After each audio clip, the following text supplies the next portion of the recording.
यहाँ के कई नेता हैं, वो प्रदेश में भी मंत्री रहे, वो देश में भी, केंद्र में भी मंत्री रहे हैं, लेकिन जब चुनाव आते हैं तो वो यमुना समझौते की बात करते हैं, यमुना पानी की बात करते हैं। इसलिए मैं आपके बीच में आया हूं। अब कोई चुनाव नहीं है और मैं आपको ये विश्वास दिलाने के लिए आया हूं कि शेखावाटी की धरती को यमुना का पानी आएगा, यमुना का पानी आएगा। वो मीटिंग हो गई है, एक मीटिंग आपके आज पिलानी में होने वाली है। मैंने सभी अधिकारियों को बुलाया है, उसमें वो भी आ रहे हैं, हरियाणा के भी अधिकारी आएंगे। मैं इतना कहना चाहता हूं आपसे कि जब हमारा एमओयू हुआ, हमारी योजना बनी, इसी बीच में हरियाणा का चुनाव आ गया। हरियाणा का चुनाव आ गया, हमको तो पता था कि भारतीय जनता पार्टी की सरकार आएगी और हमारी योजना फिर से पूरी तरह से उसमें लगेंगे और पूरा काम हमारा होगा। लेकिन मेरे भाइयों, मैं एक बात आपसे कहना चाहता हूं और वही मैं ये कहना चाहता हूं, कांग्रेस, हरियाणा की कांग्रेस ने ये कहा, अपने घोषणा पत्र में लिखा कि जो भाजपा सरकार ने राजस्थान के साथ, शेखावाटी के साथ जो यमुना समझौता किया है, अगर हमारी सरकार आएगी तो हम उसे रद्द कर देंगे। ये कांग्रेस के घोषणा पत्र में है, कांग्रेस के घोषणा पत्र। मैं आपसे कहना चाहता हूं, वो सहयोग करें नहीं करें, लेकिन उनका सहयोग भी आपने देखा है। और यहां के नेता कांग्रेस के, जब वो सीकर के हों, झुंझुनू के हों, चूरू के हों, उन्होंने जाकर के हरियाणा में भाषण दिया, सभाओं को संबोधित किया और उनकी बात में बात मिलाने का काम किया। मेरे को भी मौका मिला, मैं भी हरियाणा गया था, मैं भी चुनाव में गया था। जब मैंने उनका घोषणा पत्र देखा तो मैंने भी हरियाणा की सभाओं में मैंने भी कहा कि कांग्रेस के लोगों, आप सपना देखना बंद कर दीजिए।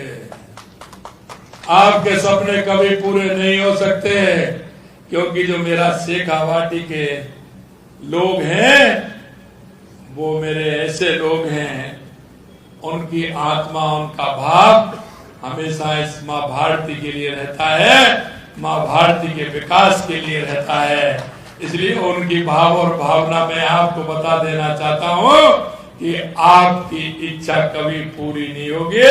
ना तो हरियाणा में कांग्रेस आएगी और ना हमारे समझौते को रद्द करेगी, ये हमने घोषणा की। लेकिन मैं उनकी कहना चाहता हूं, अगर आपके बीच में वो आए, उनसे इस बात का जवाब जरूर आपको लेना है कि कांग्रेस, हरियाणा की कांग्रेस ने जिस तरह से घोषणा पत्र में लिखा, क्या आप हमसे तो यहाँ पूछ रहे हैं, कल ट्वीट कर रहे हैं, जरा मुख्यमंत्री बता दें कितना पानी देंगे।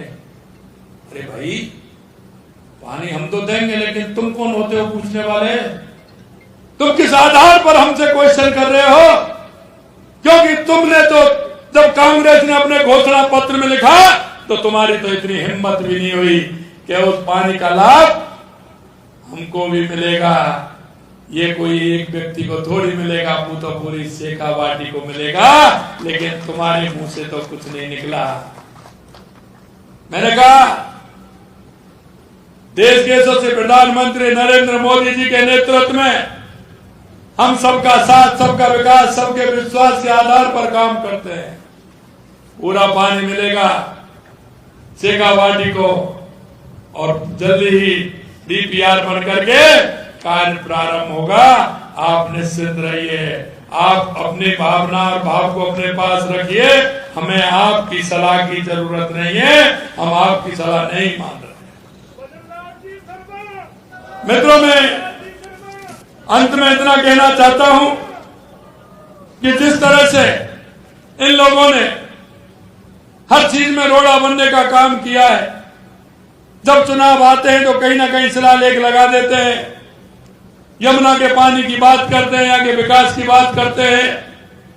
लेकिन मैं कहना चाहता हूं, आप मेरे बजट को देख लीजिए, मेरे बजट का भी है और ये तो मेरे नवलगढ़ का ही है, ये तो नवलगढ़ का ही है। 3 पन्ने हैं, बताऊंगा तो समय लगेगा।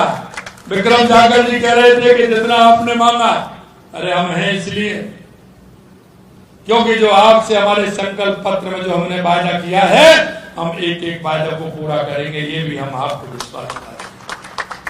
लेकिन जब वो आपके बीच में आए कांग्रेस के लोग, तो जरा उनसे थोड़ा पूछिए जरूर, सवाल जवाब जरूर करिएगा और उनसे कहेगा कि आप बताइए, आपने यमुना जल में जब कांग्रेस मां को हरियाणा की कांग्रेस ने कहा तो आपका मुंह क्यों बंद था? और ये भी नहीं, ये भी कहोगे कि आपने सबसे ज्यादा अगर इस देश के अंदर सरकार रही है तो कांग्रेस की रही है, और ऐसी रही कि हरियाणा में भी कांग्रेस, राजस्थान में भी कांग्रेस, केंद्र में भी कांग्रेस। भाई हमारे तो कह रहे आपने क्यों नहीं किया, बताइए जरा। कितने दिन आपने राज किया, लगातार कांग्रेस ही कांग्रेस थी, आपने कभी मांग भी नहीं उठाई, आपने कभी प्रस्ताव भी नहीं रखा। अगर प्रस्ताव कोई रखा तो 93 में हमारे प्रदेश के यशस्वी मुख्यमंत्री स्वर्गीय माननीय भैरव सिंह जी शेखावत ने रखा था, भैरव सिंह जी शेखावत ने। इसलिए हम सबका साथ, सबका विकास, सबका विश्वास लेकर के चलते हैं। मैं इतना ही कहना चाहता हूं, नवलगढ़ में जो घोषणाएं हुई हैं ये तो है ही, लेकिन मैं एक ही बात कहना चाहता हूं, कुंभा राम लिफ्ट योजना से भी पानी आता है आपके यहाँ, उसके लिए भी इन्होंने कितना पैसा दिया। अब की बार बजट में हमने उसके लिए 25 करोड़ रुपया दिया है, और जिससे उसके पानी की व्यवस्था और उसका ठीक प्रकार से उसको पानी मिल रहा है। हमने इंदिरा गांधी नहर को, जैसा मैंने कहा, उसको दिया है।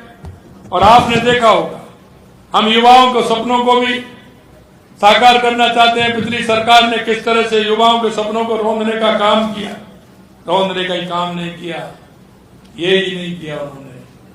मैं किसान की पीड़ा को अच्छी तरह जानता हूं, किसान की पीड़ा को अच्छी तरह जानता हूं कि अपने बेटे को वो किस तरह से पढ़ाई से पैसा लाता है, अपना पेट काट करके वो अपने की बच्चे की परवरिश करता है। लेकिन जब वो बच्चा पेपर देखने जाता था तो पेपर आउट हो जाता था और वो निराश होकर के पिताजी के पास आता था, उसका पैसा भी लगता था। लेकिन भाइयों बहनों, ये उन लोगों को नहीं पता है, जब बेटे को पढ़ाने के लिए कोई पिता किसी से पैसा लेने के लिए जाता है तो वो दिन में भी नहीं जाता, रात के अंधेरे में लेकर के आता है, रात के अंधेरे में लेकर के आता है, क्योंकि उस दुख को इनको पता नहीं है, वो दंश इन्होंने झेला नहीं है। क्यों? उन्होंने तो हमेशा लूट और झूठ का काम किया है। लेकिन मैं आपको विश्वास दिलाता हूं, हमारे 16 महीने में 100 पेपर के लगभग हुए हैं। एक भी पेपर लीक हुआ है क्या? एक भी पेपर लीक हुआ है क्या? और उनके समय में जो पेपर लीक हुए थे, लगभग 300 के लगभग लोगों को आज जेल के अंदर जेल की हवा काट रहे हैं, जिनको गिरफ्तार करने का काम हमारी सरकार ने किया है।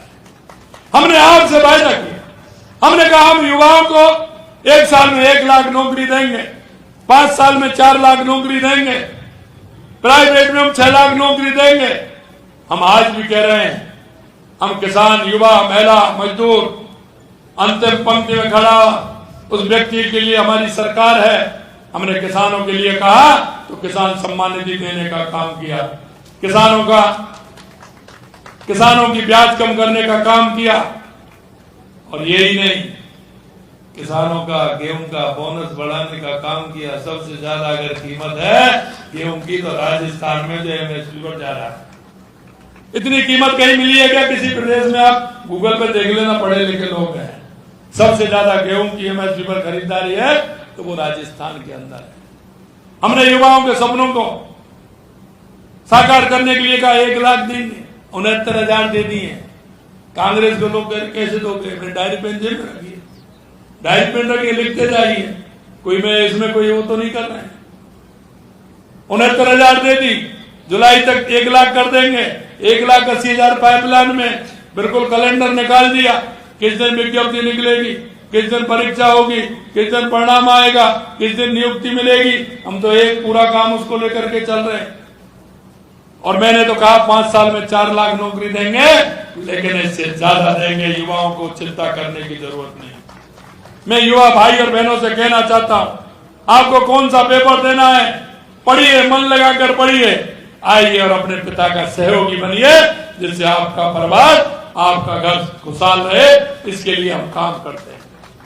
मेरे भाई और बहनों, मैं इतना ही आपसे निवेदन करूंगा कि आप सभी एक नागरिक होने के नाते, एक जिम्मेदार नागरिक होने के नाते हम सबका दायित्व बनता है, और दायित्व यह बनता है कि हमारे पड़ोस में ऐसा कौन सा व्यक्ति है जिसको सरकार की योजनाओं की आवश्यकता है, जिसको आवश्यकता है सरकार की योजनाओं की, सरकार के काम, तो उन योजनाओं को लाभ हम कैसे दिला सकते हैं। क्यों कभी कभी क्या होता है, दिए तले अंधेरा होता है, हम और तो बात करते हैं, लेकिन मेरा पड़ोस में मेरा भाई, कई कोई शर्म की वजह से नहीं कहते हैं, कई किसी वजह से नहीं कहते हैं। ऐसे लोगों को छानना है, निकालना है। दिव्यांग भाई कोई रह तो नहीं रहा है जिसको लाभ नहीं मिला, मेरी बूढ़ी माँ कोई ऐसी तो नहीं है जिसकी दवाइयों की आवश्यकता हो, बीमार हो, उस मेरा बेरोजगार युवा ऐसा तो नहीं है जिसके नौकरी की आवश्यकता है, उसको कौन सी नौकरी मिल सकती है, कौन सा काम कर सकता है। मेरी माता बहनें हैं, घर में रहती हैं, 3 घंटे का काम है, लेकिन एक्स्ट्रा करना चाहती हैं, एक्स्ट्रा काम करना चाहती हैं। राजीव का के माध्यम से, सेल्फ हेल्प ग्रुप के माध्यम से हमारी बहनें कैसे आगे बढ़े, कैसे काम करें, इसकी चिंता भी करनी है। इसलिए अंत में इतना ही कहूंगा कि आप सभी लोग ऐसे लोगों को अपने और पास में, गांव में, मोहल्ले में, उनको तलाशिए जिनको आवश्यकता है। हमारी सरकार अंतिम पायदान पर खड़ा व्यक्ति की किस तरह से उसको अपने पैरों पर खड़ा कर सकती है, चाहे हमारा एससी का हो, एसटी का हो, ओबीसी का हो, कोई भी व्यक्ति ऐसा हो जिसको योजनाओं का लाभ ठीक प्रकार से मिले, उनका लाभ आप पहुंचाने का आप सभी से निवेदन करता हूं। इतना ही मैं कहना चाहता हूं। एक साथ आप सभी लोगों के दर्शन हुए, आप सभी को बहुत बहुत धन्यवाद देता हूं।